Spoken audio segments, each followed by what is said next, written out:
Welcome to the Raising Cinephiles podcast, a show about passing on your love of cinema to the next generation. I'm your host, Jessica Cantor, and I have worked in all facets of the entertainment industry for the last 20 years, and recently became a mom. Always remember that myself and guests are speaking from personal experience, not giving parenting advice. Let's go ahead and dive into the episode. This week, I'm excited to welcome Stephen Moyer, an actor, director, and producer. And most recently, he directed and produced a film called A Bit of Light that opens in theaters, on demand, and digital April 5th, 2024. Welcome, Stephen. Hi. So dive right in. What is Hi. your first movie memory? I definitely remember as a kid, I don't know whether you had this. I mean, you're much younger than me. I'm sorry. This is New York, and we're on like this crazy flight path of No worries. I grew up in New York City, so yeah, I'm used police to it. Cars and ambulances. The buildings kind of act as this kind of echo chamber for Saturday morning pictures. Did you used to do that? Did you ever do that? Saturday morning pictures? I don't know. My parents weren't as into movies as I was. So right. Like on the weekends. Oh, no, this was a way for parents to get rid of their kids. Oh, I did a lot of like after school weekend evenings going to the movies. I grew up in New York City, so it was a lot of like hanging out in front of the movie theater, going in. This was a thing where you chucked your children into the cinema at like 10 o'clock in the morning on a Saturday morning, and then you picked them up at about 12:30. And it was a way, I guess, for parents to go and do their shopping and stuff like that. But a bunch of 5, 6, 7-year-olds would, and our local theater was at least 150 seats, would be just screaming and shouting and throwing crap at the screens, and and that remained the thing that we would do. In fact, way up until I was in my late teens, used to go to the same theater on a Monday night. It was really cheap on Monday nights, and we used to go and watch mass. Like our whole year group would go en masse to watch movies. The first thing that I really truly remember, there's like a pre-Star Wars and there's post-Star Wars. The Saturday morning picture show was two things. I remember really well Laurel and Hardy and Way Out West, which is a great movie, and that contains the Trail of the Lonesome Pine, where the boys sing that and dance to that. Mm-hmm. And I used to be able to do the whole routine when I was a kid because I loved it so much. But also, it used to show The Lone Ranger, and I was in love with The Lone Ranger and Tonto. And even though it was a television series in the US, they used to play episodes on the Saturday morning picture show. And so to me, I very early, young baby me, didn't know the difference between what was a TV show and a movie, because those movies were, those little half-hour bites were so important to me. And there's also another thing called Champion the Wonder Horse, which is like, I've looked it up subsequently, and it was like, I think it only ran for like 3 or 4 years, but I can sing you every note of Champion the Wonder Horse. And it was about this kid who had this horse, and they went on adventures together. And a lot of these things involved horses. It's weird when I think about it, because I had the Lone Ranger, I had Tonto, and I had Tonto's horse. And many, many, many, many years later, my mum had asked me to come and like sort out all my rubbish and get rid of all my childhood stuff that I didn't want. Mm-hmm. And me and my sister went to the attic, pulled everything out. And that day we had this game whereby anything that you were going to throw away as you were unboxing it, you had to wear or put on. If it was a thing that if it was a thing that you were getting rid of, you had to put it on. And so we sat opposite each other, going through boxes and boxes and boxes of stuff, putting on all of the stuff that we were going to throw away, to the point of like tears, crying, hilarity. Mm-hmm. And my actual, I think it's my Twitter picture is a photograph of me from that day. Oh. But I found my Tonto, and I found Tonto and his horse, and every single element of it was completely perfect, like it had been preserved in aspect, and I, even down to the little like knife that went in Tonto's like sock in his like Mm-hmm. moccasin, and I cried because Scout, that horse, was so important to me. And then I folded it away and I put it all back together again. So I remember packing away Scout, the horse, and putting it all really, really delicately back into the box, and putting it back in the box to put back in the loft because I was keeping it. Mm-hmm. And and my mum said, and my sister said, what are you doing? Why are you packing it away? What are you doing? I said, because I need to keep it. Keep it for what? For when I have kids. And my sister went, you have two kids. And I went, but they can't have Tonto and Scout. They won't appreciate it. That is how much it meant to me. Yeah. I have to say, the fact that it's in such pristine condition says it all to me. I mean, the way my son plays with toys, they're not Yeah, in exactly. pristine. No, my kids weren't like that. I've got four, and that was the two older ones Mm-hmm. when that was like, 20 years ago when they were little. And I just love that story because that box is still up in the attic, and it's still got Tonto and Scout in it. And my second bunch are now 11 and won't. It's going to go to your grandkids. It's going to have to be the grandkids because the 11-year-olds won't understand it at all. Grandparents like make exceptions to their grandkids that you wouldn't for your own children. At least that's what I'm noticing with I think that's true. my parents. I think also it's probably like that television series, which was so special to me, is probably so not PC, right? At this point, Laurel and Hardy, though, for me, completely stands up. And Yeah. but then there was Star Wars, and Star Wars I was 7, and it was the same cinema again. This village, this town that I grew up in called Brentwood. And I remember queuing all the way up the stairs because the theater was at the top of the stairs in a kind of precinct, like a mall kind of thing. Mm-hmm. And it was the first time that I'd ever been to the cinema where the queue had gone around the block and then so far around the block that it had nowhere else to go, so it went down the stairs. Wow. And yeah, and I remember being on the stairs, really panicking whether we were going to get in or not. And it had a really profound effect on me. And I went back again and again and again to watch that movie. And it's really interesting because so many of the films were American for Mm-hmm. me that, and it's really interesting that I now live in America. I don't know if we were making the sort of the films that sort of were specifically based or aimed at children in the same way as America was at the time. Yeah. I talk about that a lot on this podcast. Have you seen Oliver, The movie from forever ago? the musical? The musical movie, Yeah. yeah. Yes. I was obsessed with Oliver. I watched that when I was in elementary school. I remember seeing it. I was obsessed with Oliver. I was obsessed with Bugsy Malone. They're two British films that were absolutely like my childhood dream. Yeah. And I remember when I was 12, my uncle Derek brought a pirated videotape of E.T.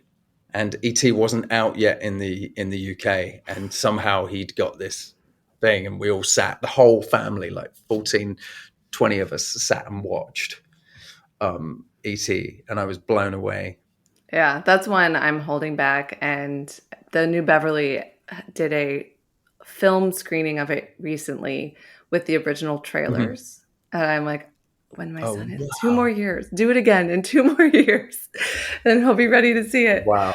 It's super cool. Okay, you just mentioned you had a big family and you watched movies together. I'm always curious about the dynamic of how families choose movies to watch. And what was Hmm. that in your family? Like who was the main person that got to choose? It's funny. I don't specifically remember going like that. Like the Star Wars trip would definitely have been all of us.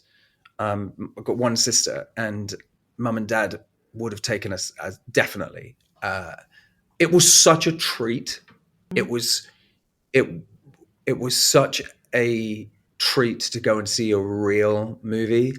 Um, and and I don't remember like us all going to do that, but we would sit down on a you know back in the old days when TV was 3 channels, right? In the UK it was 3 channels, and Sundays would be there'd be a football match, and then there would be a movie, and Mm-hmm. we would all sit after roast dinner on a Sunday, and we would all watch a movie, whether it be Chitty Chitty Bang Bang or The Sound of Music or you know any of the others that I've mentioned.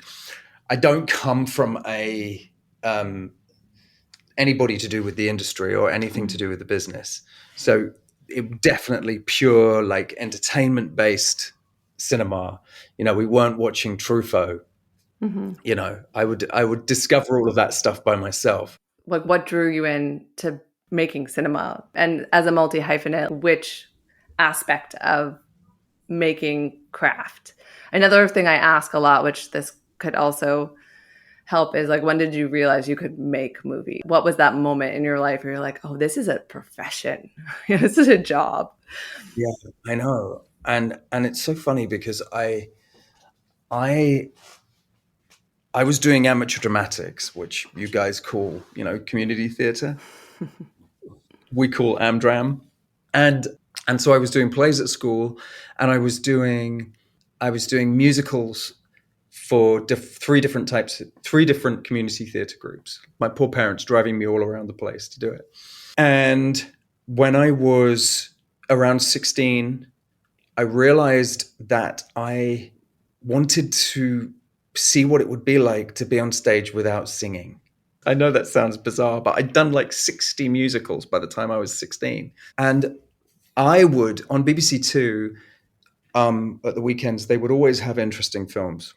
And there would be things by, Jim Jarmusch or stuff like that. And I remember very specifically like hearing Tom Waits sing Tango Till They're Sore, um, which was the first time I discovered Tom Waits, and it would have been like 1986, and I discovered Tom Waits, and then wanted to find out everything about Tom Waits, or seeing like Scorsese for the first time would have been on BBC Two by myself, watching it Mm-hmm. like at night when everybody else had gone to bed, because those films used to come on at like 11 o'clock. And because I was 14 or 15, I would be allowed to sit up and watch them.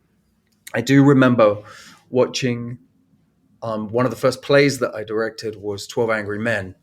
Very audacious of me to think that I could direct 12 Angry Men like age 17, 18. But I'd started this theatre company so that I could do plays, and had seen that movie.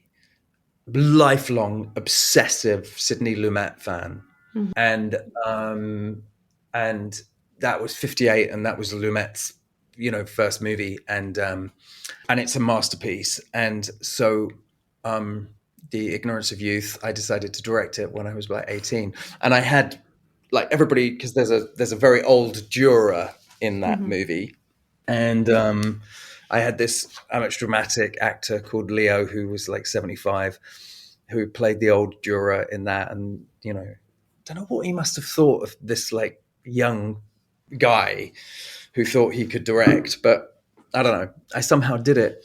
So I think that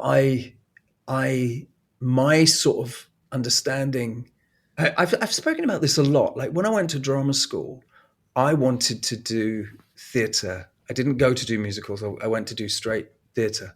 Mm-hmm. And when I went, all I wanted to do was that. When I left from where I'm from the background I'm from, Mm-hmm.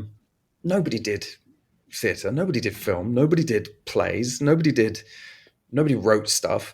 You Mm-hmm. know, you just went off and did very, very normal, ordinary jobs. And when I turned around and decided I wanted to be an actor when I was about 15, my careers advisor didn't know what to do. Mm-hmm. And he'd been in a play with me at school, you know, Mm-hmm. playing bottom to my Lysander, and and he didn't know where to go. Nobody from my high school had ever gone or even asked about going to drama school.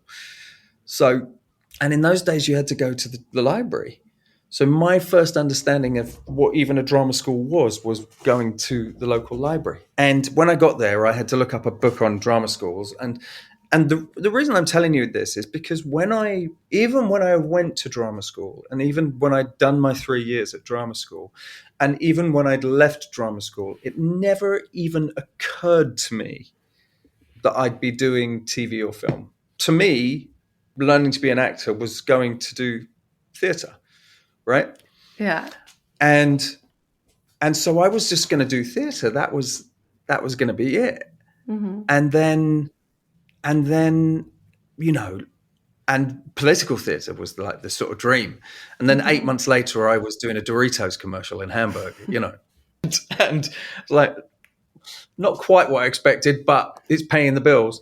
Yeah. And then suddenly you're up for auditions for things that are being made by Americans, and only then, or TV series. Like my first TV series was like when I was about 22, and I was playing the son in a sitcom, the comedy Son, you know, and suddenly like, oh, I'm now doing television, and it was only through that real naive process that it actually started to occur to me that I could actually. Mm-hmm. And because I'd got my own theatre company, the next progression was I'd always been taking stills. I'd always taken stills. And the next progression was we weren't a family that ever had a video camera. We couldn't afford it. So there's no video of us as kids. Mm-hmm. There's no, like, other families had those, but we didn't. And so there's no cine footage. There's like, I haven't got the Steven Spielberg story of like growing up with the camera, and, you know, but as soon as I could afford one, I got one. And then I lived on a boat in Little Venice in London, and it's very picturesque, and found myself with a Super 8, like shooting like crazy and editing in camera, right? Oh, yeah. It's so nuts, Yeah. because before you realize that you can shoot and have editing equipment, you have to shoot the And edit wide, in camera. then you have to shoot Yeah. the close up, and you're editing in camera, which is amazing. It's amazing, but also daunting. Yes. But, you know, Shane Meadows I love Shane Meadows as a filmmaker. And Shane Meadows made something like 60, I think he made like 60 films with his dad's video camera from the age of like 10 or 11 on the housing estate that he lived in, knocking on people's doors and just going, can you come and say a line for me? And he edited everything in camera, and used all the people that lived in the tenement block that he lived in, you know. Yeah. When I was at NYU, it was the beginning of like mini DV, and like Yes. Final Cut was kind of the beginning, you know, before Adobe became accessible, and Avid was still the main tool for everyone. And I just remember the like debates on film or digital, like what should you do? What's right for your project? Like, you know, now, you know, there's the You're downfalls. so much younger than me. When we were doing True Blood, we shot all on film, and You everybody shot was True Blood on transferring to film? digital. That's not Shot that True long Blood on ago. film. No, Alan Because I Ball was didn't out of want college to when that, come- like I was, I think Yeah, I'm no, Alan 43 didn't. or 42, almost 43, but I'm not that young. Alan It didn't just, want to compromise the look of it, and HBO didn't consider digital to be good enough yet to use. So, for example, I want to say that Walking Dead had started on digital, and obviously, as you know, Breaking Bad was on digital, but because they were able to do so many crazy things on that show, because they were like pushing the boundaries of what digital could do. But so when I started directing on True Blood, it was fabulous because I was directing on film. Oh my gosh, what was the And post process on that? I can't even it was imagine. fantastic. I mean, as a DGA director, you only get 4 days on a television drama, which is Mhm. not long enough, as you well know. And but I was lucky enough to get to shadow people, and before they let me loose, so I Mhm. spent like a good month in post, and I also like went and did a good week just watching what they were doing in sound and how they were Mhm. creating that, and I was very very close with the camera crew on that, and so I'd spent quite a lot of time with the camera boys, and they already knew that I sort of knew my shit because I'd I'd got 25 cameras by this point, and I'd got Mhm. like 40 lenses, and I'd made a couple of really bad like short films when I Mhm. was like 26, 27, 28, and very Mhm. drunk, and and and and so those there is one that I've never there's one film in particular that I've never edited, which is this crazy weekend away that has a very rough storyline where we ended up in a beach hut in this place called Whitstable, which at some point I will edit. I almost feel like the release of a compilation of short films, like an anthology of poetry, like coming out and Yes, just yes. totally go really experimental with it. I've never seen anyone do it, but I feel like that would be really cool. Yeah, and the thing is, when I found myself in like the first big film I did was this thing called Prince Valiant, which nobody has seen, but it was big for me, and it was we shot it in Babelsberg, which in Potsdam and in Britain, and it was Ron Perlman and Katherine Heigl and Joanna Lumley and Ron Perlman and Warwick I Davis, think I and saw it, really good honestly. cast. Malcolm, yeah, it's a really good cast. And but when we got to Babelsberg, this is 96, 97. We were shooting in the studio where they'd shot Metropolis. We were shooting in the studio where they'd shot The Cabinet of Dr. Caligari, right? And they were still using, because it was old East Germany, old East Berlin. They were still using the lamps that they had used back then, and so like a 1K lamp, which, as you will know, is like this big now, you know, Mm-hmm. massive power. Back then was like it was like over a yard and a half wide, square, and took That's four men crazy. to Move it. maneuver. Mm-hmm. And and so that was extraordinary, and be seeing that, being part of that, watching the crew who had been doing that for like 25, 30 years, you know, and and then the next movie I went on to was like a much bigger film, Joaquin Phoenix and Jeffrey Rush and Kate Winslet, and just a whole different Mm-hmm. vibe, and taking taking a day to shoot a minute and a half, Yeah. and just like mind blown, because the TV stuff I'd been doing was like doing. So fast. So fast, the TV. The first time I directed something, which I don't direct that much, was a 360 thing. And I got this great DP named Wyatt Troll, and he does a lot of commercial stuff, and he's done a lot of Spike Jones Yeah, stuff. And I yeah. went for coffee with him afterwards, and I was like, all right, did I do it right? Because there's no blueprint for directing. You can only read so many books. You can only watch. Everyone kind of does it different when you're on set, and And Yeah. so I was like, what could I have done better? What should I?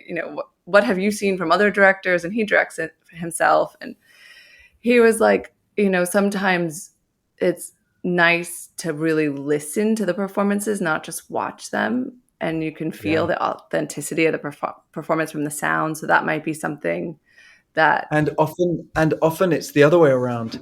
it's as well is sometimes I will take off the cans, Mm-hmm. and sometimes I will just look in the eyes of the performer Yeah. to see if they're there. Yeah. And because, you know, as I've got better at it and as I've got more advanced with it, I also know what I can do in the studio. So I know what I can loop, I know what I can sync. Mm-hmm. And so if I'm looking at a performance and I see that it's in the eyes and I see that it's in the thought Mm-hmm. processes, I know I'll be able to make the sound work. Mm-hmm. And it's through trial and error, you Yeah. know, of learning what you're. It's often, you know, one, and I'm sure you did this. Often you spend a lot of time trying to get the perfect take, Mm-hmm. but the better at it you get, you know that you're not going to be in that shot at the moment when the person says it's on level 43 or whatever Mm-hmm. it is, right? Whatever the line is, because you know you're going to have to be here for that, right? Mm-hmm. And for those who are watching in black and white, I am indicating that it's a screaming close up, Yeah. and so you get better at allowing. You'll do maybe one take of the wide instead of like 7 takes of the wide in order to get exactly what you want, Yeah. because you know that really you're going to be coming to it to establish geography rather than to be in the room. Yeah. My first film was that I directed was a film called The Parting Glass, and it's Ed Asner, Cynthia Nixon, Melissa Leo, Anna Paquin, Rhys Ifans, Dennis O'Hare wrote it and is in it, and Ed was 87, and on the first day we were shooting this 10-page scene, and 3 days before his 91-year-old brother had died, and it had been such a sort of big upheaval for him that he had ended up. He promised me he was going to know the lines. He didn't know one word, and he had 10 pages of dialogue, and I had done storyboards and I had worked out exactly how it was going to look, and and uh, and he didn't know a word. And so this whole thing of playing this movie, you know, in these wide shots with these incredible performers, because the cast was bananas, Mm-hmm. you know, I couldn't do because he kept falling asleep as he was speaking. So at one point, I was literally off frame, holding his collar up, holding him out of shot, doing his lines for Melissa while Melissa was pretending to be looking straight at him. And so the movie ended up being like just completely different conceptually Yeah. from how I had envisaged it. Yeah. I had something like me, a writer, and as a director, a writer, and an actress all put in money to make a short. And the Yeah. night before, we had 2 days to make this, right? All of our money was spent at this point. And the night before, I get a call from the actress, and I was like, "Oh, she must be tired. I'm nervous, so I'm not going to pick up. It's 1 a.m. I want to be well rested." And then she calls me again, so I was like, "Okay, it must be an emergency." And she had just gotten into a car accident with a motorcyclist, and she was afraid she killed the motorcyclist. And she was coming home from Oh my set and God. was super tired and was freaking out and sobbing, and like, she put in money for this, right? She's an EP on this thing, and it wasn't a small amount of money. And her mom drove down from San Francisco to LA overnight to be there with her in the morning. And we called the producer. The producer like tries to get an actress on backup to jump in day of. She shows up. I mean, she's amazingly talented. So she was great on camera, but she was a mess all day. And so like getting between scenes and doing stuff, I was like, luckily had prepped a lot, trust my team, but it wasn't the movie I thought it was going to be because there was another emergency happening, you know. But I was really proud of how it went. There's a whole scene in A Bit of Light that takes place.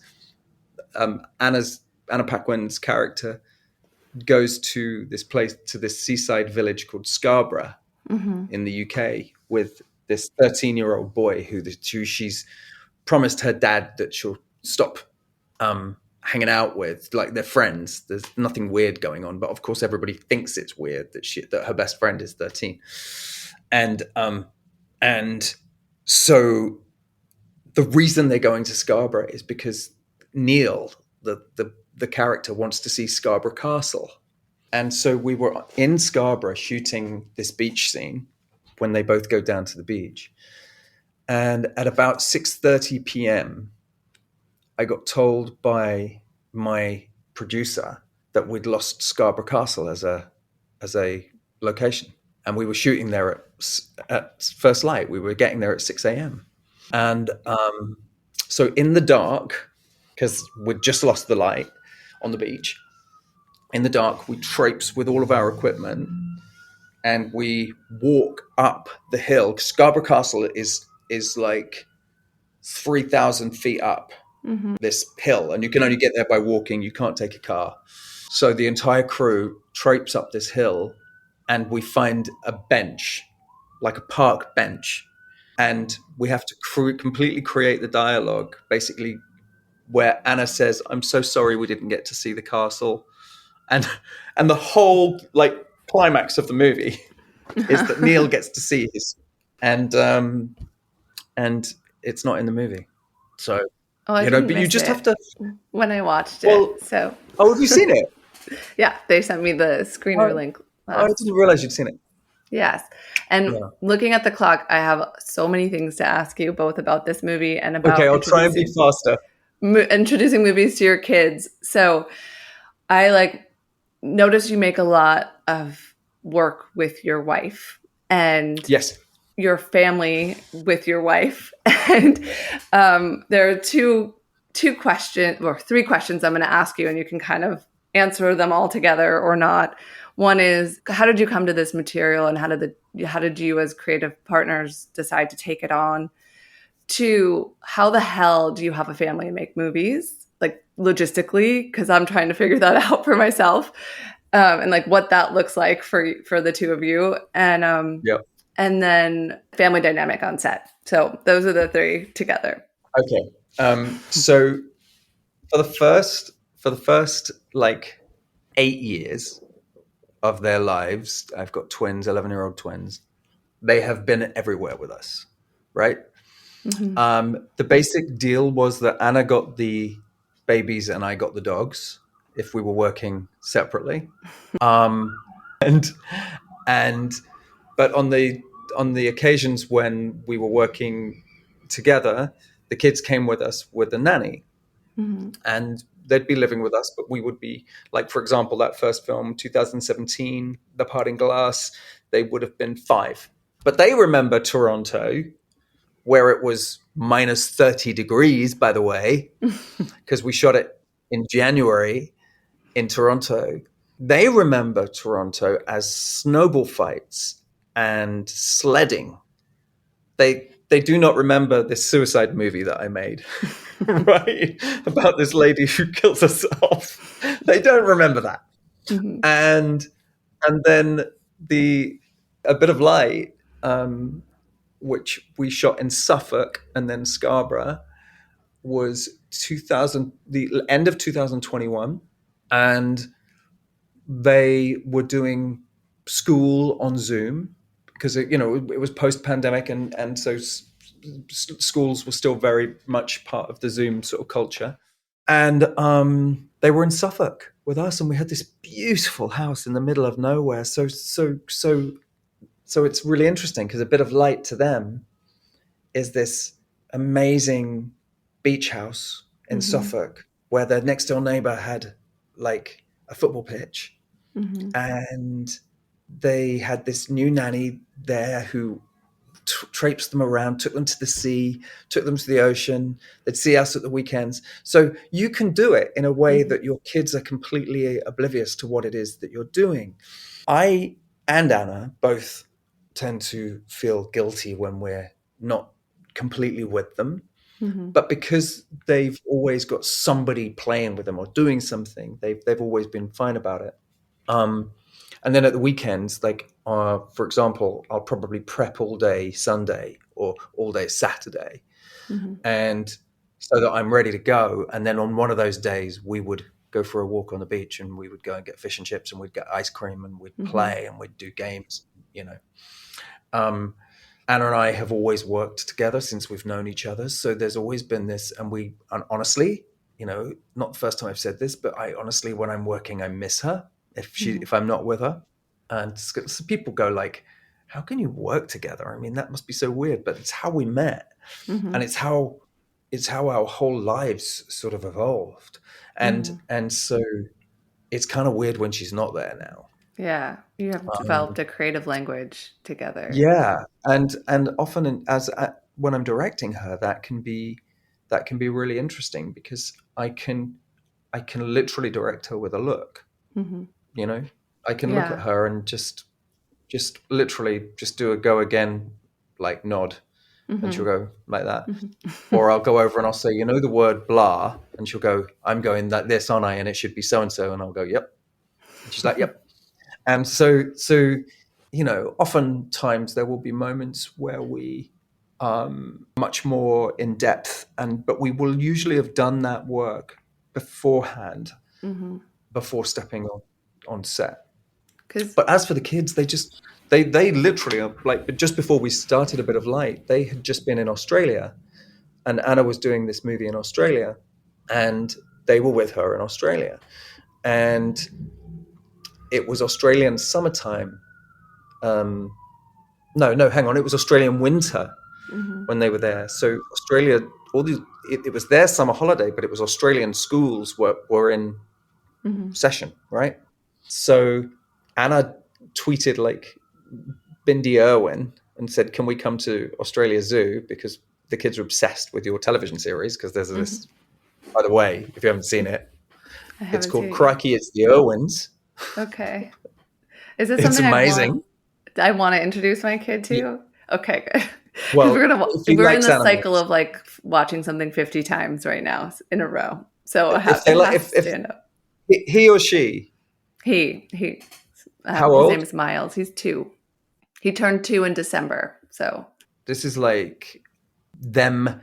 It actually begins with them making a documentary about how do we keep the zoo open during the pandemic when there's nobody coming to see it. It's really interesting. mhm.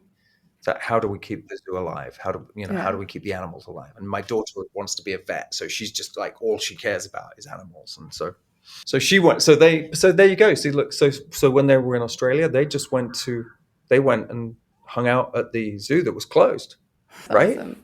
Yeah, Because of the pandemic, and they got yeah, to meet these koalas that they were bringing in from the wild and that get run over or something, and they yeah. rehabilitate.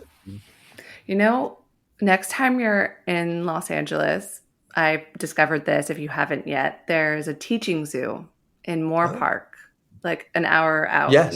of the city. And we go at the end of the day and they do feedings for the lions and the tigers. Oh, And love it. and you're like Love it. right close to it. It's pretty cool. Um, Yeah. so it Yeah. might be Yeah. a I place. used to, when my older kids were young, I, there's a really big zoo outside London that is amazing.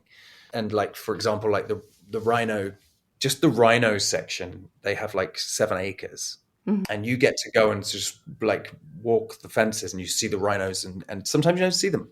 mhm. But we were members of that, and yeah, loved it. How did you come to the material of A Bit of Light? And, what was the development process together? A very dear friend of mine had written a play of A Bit of Light, kind of based on her life, Rebecca Callard, and I had made The Parting Glass, and she had read a really lovely review of The Parting Glass because we'd opened at the Edinburgh Film Festival, and I had read that she'd won an award for a play that she'd, and so I like got in touch with Bex and I was like, oh my God, dude, you just won an award for this play. And she said, and I just read this amazing review of your movie. You're making movies? And I was like, yeah. And I was living in America and she was in England, and we'd worked together 25 years ago on a TV series that Russell T Davies, who rehabilitated Doctor Who and did Queer as Folk and, a bit of a legend in the UK, had created.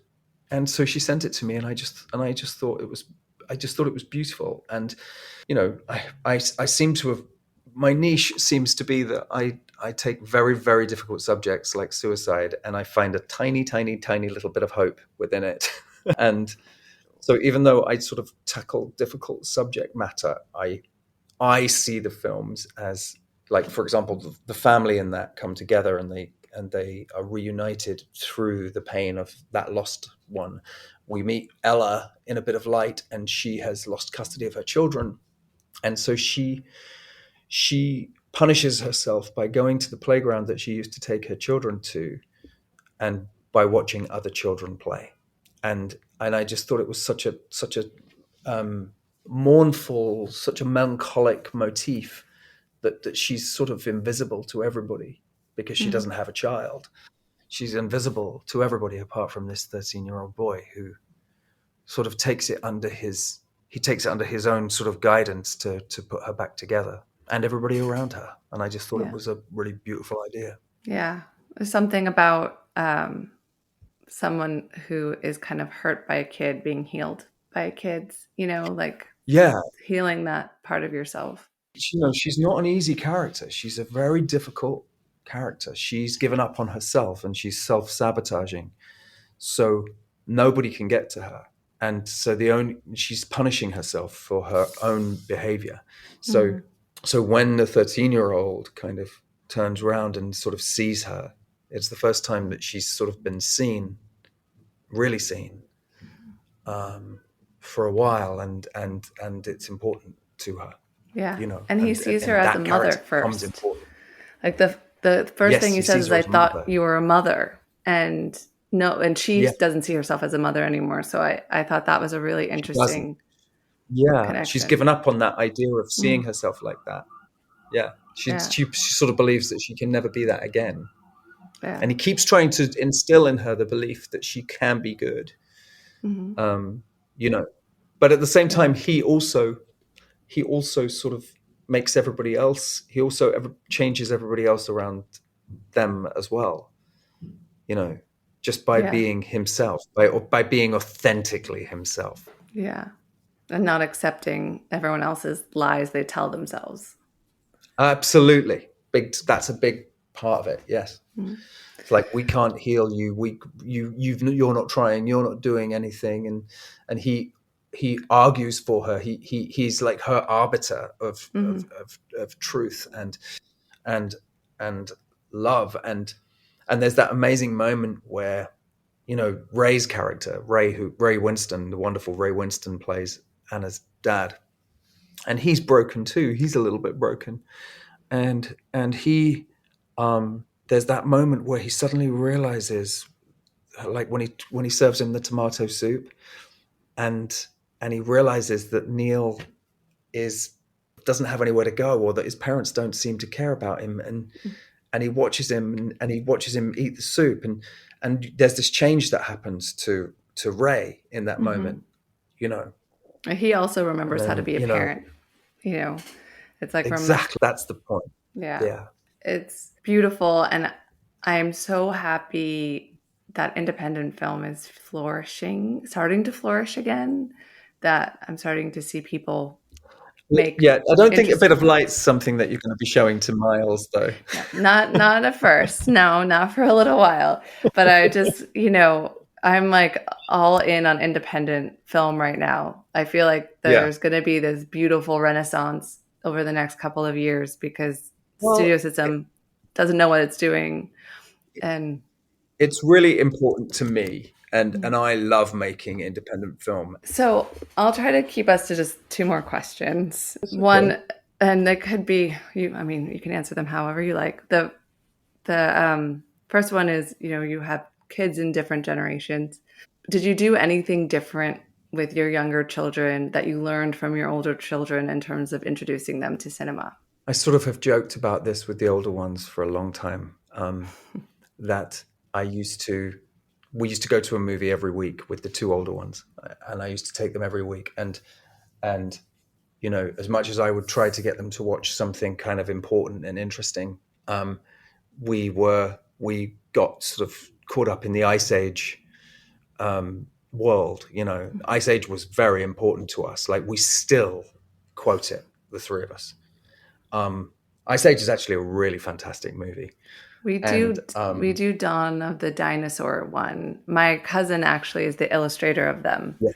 And so I introduced them pretty early. I think those films are brilliant. And Billy and Lilac, my two older ones, we still quote them. And so we used to go and do that a lot. Billy remembers very specifically going to see Wall-E. And sometimes kids go through these things where they get obsessed with specific animation styles, for want of a better way of putting it, the kind of very bright, in-your-face Paw Patrol world that you're not interested in. And so it's literally so that you as a parent get to sleep. I used to take them, on a Saturday at 3:00, so I'd get a nap, But we with those guys, we did the whole of Toy Story, like from 1 through to, and they conceptually understood, the amazing thing about Pixar always was the fact that they were able to create content that worked on 2 levels, content that worked to the kids, but on a much deeper, significant emotional level for the adults. Pete Docter, I think, is genius. One of my Anna and mine's favorite films. Like, in fact, the film that Anna and I completely bonded on was Up, and in fact, Ed Asner, who I mentioned earlier, is the voice of Carl Fredricksen in Up. And when we were creating True Blood was quite big at the time, and when we got married, and so our Gmail address at the time was Mr. and Mrs. Fredricksen, because they're called Carl and Ellie Fredricksen. Mm-hmm. So we were Mr. and Mrs. Fredricksen at gmail.com for all of our wedding invites. And I've got 2 children, 2 older kids who have turned into cinephiles. Oh, there's my balloons. Oh, yeah. I seem to be able to make this happen a lot, but other people don't. I didn't think it happened on Riverside. I thought that was just a Zoom thing. Yeah. Because this one too. Look at my fireworks. It might be the MacBook camera. It might be the MacBook camera. Where's my heart? God damn it. Where's our heart? What's interesting is that, Billy has turned into a really serious cinephile. And I took him to the, I take him when I'm back in England. Like we go to the ICA and we go to this little underground theatre, which is just so wonderful, called the Garden Cinema, which is a privately owned guy who just loves cinema, who's opened his own theatre. It's beautiful in Covent Garden if you're ever there. Or we'll go down to the BFI, the British Film Institute, and we'll watch, like, for example, they just did a Powell and Pressburger retrospective. So we went and watched some Powell and Pressburger. We went and watched some. Who did we go and see? We went and saw some Wim Wenders, and we saw some Herzog, and like me and him will go to anything. Yeah. And then Lilac and I have been going through a sort of Killing of a Sacred Deer, The Lobster, that sort of world. And she's a bit younger. She's the one at college. And so what I've realized is, I suppose, my great resounding understanding of it is that I don't have to drag the kids to see things they don't want to see, because they will get there in the end anyway, right? And I thought so one of my best friends has probably got the best. He's got like the Criterion Collection cupboard. That famous cupboard. He's got like that. He owns that, and he's one of my best friends, and he's in England. And he sat his daughter Sadie through things like Solaris when she was like 4. Oy. But she loves it. She absolutely remembers. She remembers, like, when we call him Uncle Weirdo. When she remembers when Paul like took her through the whole of Tarkovsky. She remembers, like, at age 7. He also did Star Wars, but he would also do Truffaut. He would do things that weren't necessarily probably like one would think, right, like Julie Jim or something like that, when she was 11, 12, 13. But she remembers that specifically. She doesn't expect to see a movie without the letterbox. When the movie is formatted for the TV, she thinks it's wrong. you know, because he dragged her through. But Mhm. what I realized was I don't have to do that with the kids. One thing that my children are really interesting is that none of them have been infected by the Star Wars world or the Marvel world. None of them care about it. None of them. And so recently, I sat, I had wanted to watch Dune again because I was so desperate to see Dune too. Mhm. So but because my kids just don't care about Star Wars, I was like, maybe they won't get it. I put Dune on here, like curtains down, jet black, big sound up to 100, like Mhm. sit, watch, don't move, and they did. And they were obsessed. And then literally a week later, when's it opening? When's it opening? When's it opening? And then Dune 2. Oh, that's good.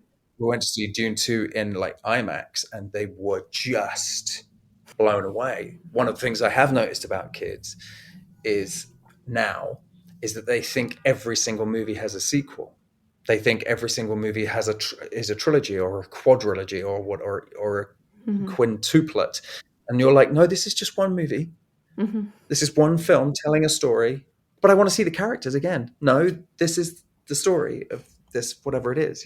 Yeah.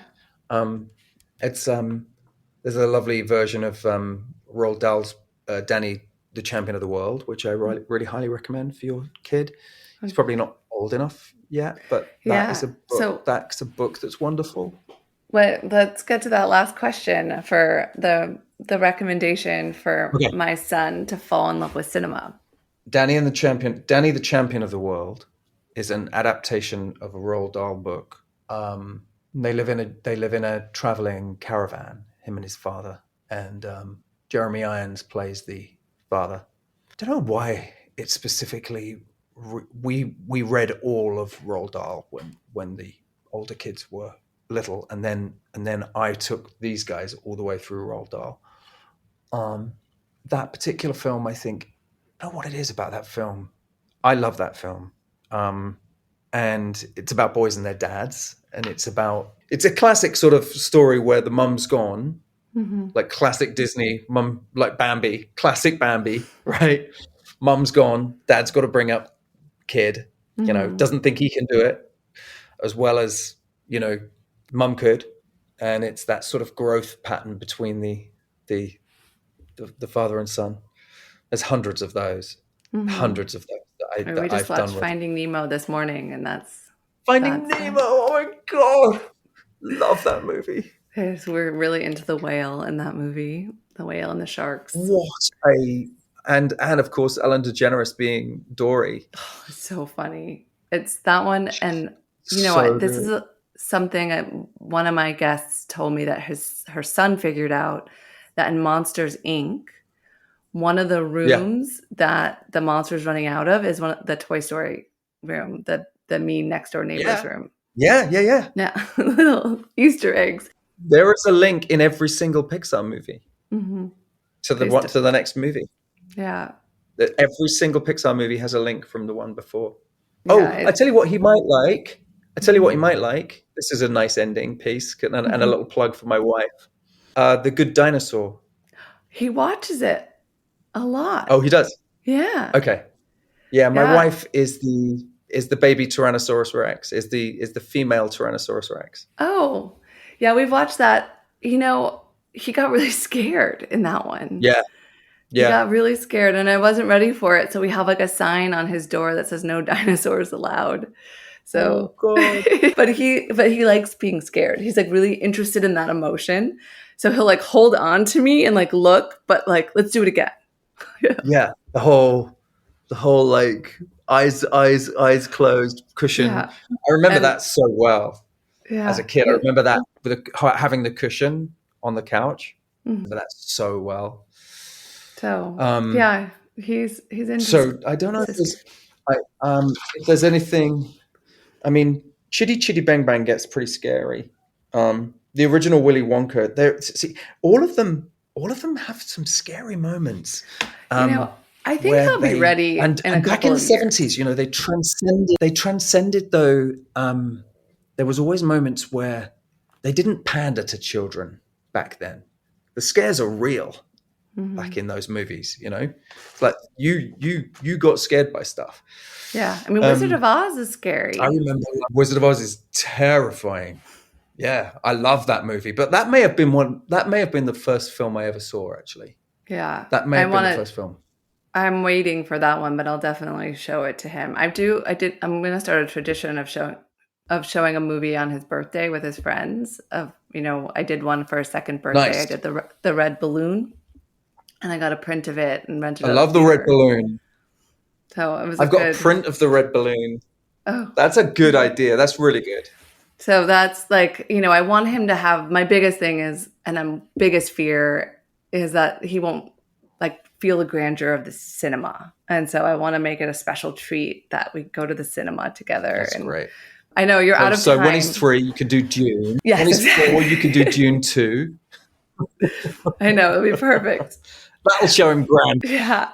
I know we're out of time. Thank you so much. I feel like we could have kept going another hour, so I really appreciate it. Well, I could have done. You can't stop me talking. Bedknobs and Broomsticks is fun as well, because I think like that stuff where they were crossing animation with real life stuff when they were doing that with the glass plates and stuff is so brilliant. And but again, there are moments in those movies. Like there is in Mary Poppins, there's a couple of moments that are a bit scary, but damn good films. Paddington's brilliant, by the way. You seen Paddington? Yeah, we're getting into that. He's too young, though. He's a little too young. We're still. It's so good. It's interesting. I love that you're like doing this already. Oh yeah. I love that you're there already. He's not probably quite ready for Tarkovsky yet, but or My Best Fiend, like Werner Herzog, but we just went to see that, me and my 24-year-old. Oh. Yeah, he in the morning sometimes he wants to go in my bed and cuddle and watch a movie, and he'll ask for TV, and I'm like, that's not a movie. This is a movie, and I make sure I'm starting to explain the difference between TV and a movie. Though a good friend of mine yesterday just did a shoot with Blippi. And sent me a personalized video for him from Blippi saying hello. And we have watched that 50 times. I want to say hi to Blippi again. I want to say hi to Blippi again. I'm like, that's serious stuff, man. You're setting the bar very high. Yeah. Well, thank you so much. And good luck with your film. I'm really excited that it'll be in theaters. Thank you. I hope you have a wonderful opening weekend. Thank you so much. Good luck and love to Miles. Thank you. Okay. See you later. If you enjoyed the conversation, please don't forget to like and subscribe. New episodes release every Wednesday. And leave a comment and let me know which movie you think I should show my son. Until next time, take care.